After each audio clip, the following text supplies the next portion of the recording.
Hey,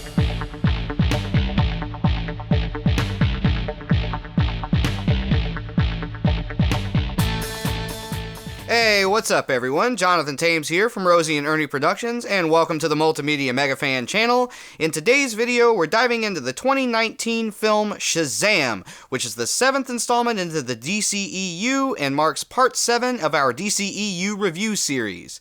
Not long after the successful release of Aquaman in December of 2018, Shazam was released the following spring in April of 2019. And right off, I just want to say that I had a lot of fun with this movie when it came out, and really got a lot of enjoyment watching it, and continue to do so with every rewatch. Now, it's not the best film attached to the DCEU in my opinion, but it's definitely a great and fun inclusion into the universe. The film was directed by David F. Sandberg, who is also known for directing the films Lights Out and Annabelle Creation, which coincidentally enough is the next film I'll be reviewing for my series surrounding the Conjuring universe. And whereas there's not really a lot about his direction that stands out to me in any sort of tremendous fashion, I will say that the film is overall very well executed.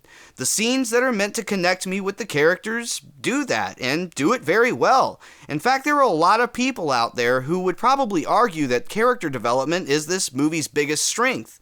And the scenes meant for action feel very fun and exciting to me, and the scenes that are played for laughs mostly got me to laugh, so I can definitely say that I found his sense of direction and delivery to be highly effective.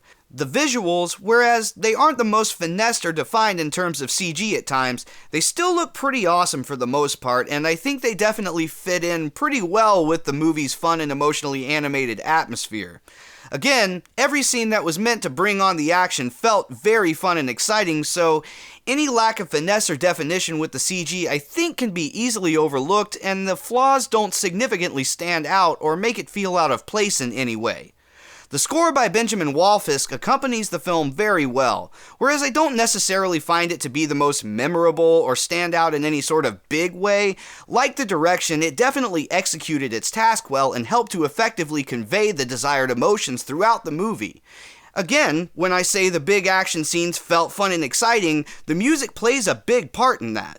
The plot focuses on an orphaned teenage boy named Billy Batson as he's accepted into the care of a new foster family and learns to harness the use and responsibilities of the powers he inherits from an ancient wizard named Shazam, which allows him to transform into a fully grown superpowered being by reciting the wizard's name. Billy must adapt to both his new family life and new hero life as he's challenged to contend with an obsessive villain whose impurity of heart enables him to obtain the powers of the wizard's enemies, so that he can harness all power for himself. Truthfully, the movie's weakest area is plot development, and I don't mean that to say that the story is bad, because, in my opinion, it's not. But it just really isn't expanded upon or fleshed out much further than the summary of it I just gave you.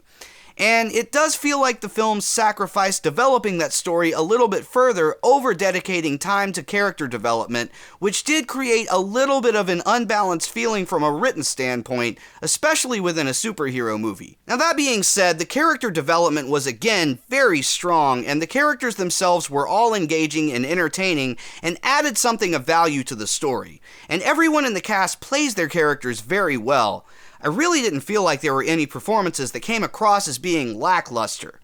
Zachary Levi is a lot of fun and really harnesses the energy of Shazam's character very well. Now I can see some feeling like he's maybe a bit heavy-handed on the silly and immature, even for portraying a young teenage boy in a grown-up body. And I've seen some criticisms that allude to the fact that Billy seems a lot less silly and immature when he's just Billy in teenage kid form, when he's portrayed by Asher Angel, who also does a great job in the role, by the way. And I think that's a valid point, but I'd have to respectfully disagree with that sentiment. In the newer animated movies and comics, the dynamic is very similar, and I think on the surface that's because when Billy is just Billy, he feels the world's weight on him a lot more, as a simple and relatively fragile teenage kid.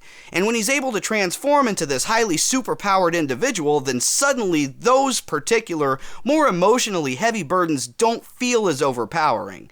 I also think that both Zachary Levi and Asher Angel had great chemistry with Jack Dylan Grazer, who played Billy's newly adopted brother and best friend Freddie.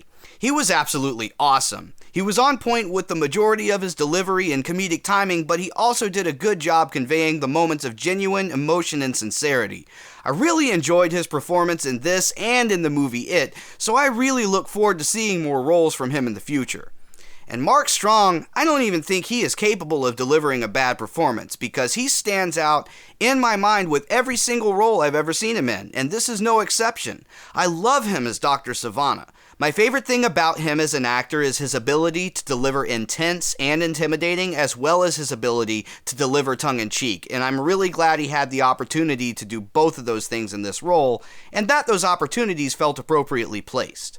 I also always enjoy John Glover's performances, and thought he did really well on delivering the hard-edged and cold character of Dr. Savannah's father. Now, I actually had the opportunity to meet him at a local convention a couple of years back, which was absolutely great. In contrast to his character in this, he was a very sweet man and a pleasure to meet. Another noteworthy performance is given by Djimon Hounsou, who plays the wizard Shazam, and who, interestingly enough, also appeared in the MCU film Captain Marvel within a close proximity of time in relation to this movie. And for those who don't know about the very interesting history between the Captain Marvel and Shazam characters and namesakes, I'll include a video in the suggestions above to check out if you're interested in finding out more. As the wizard, Djimon delivers well on his character's mystical sensibility, crotchety bite, and the touch of humor behind it very well.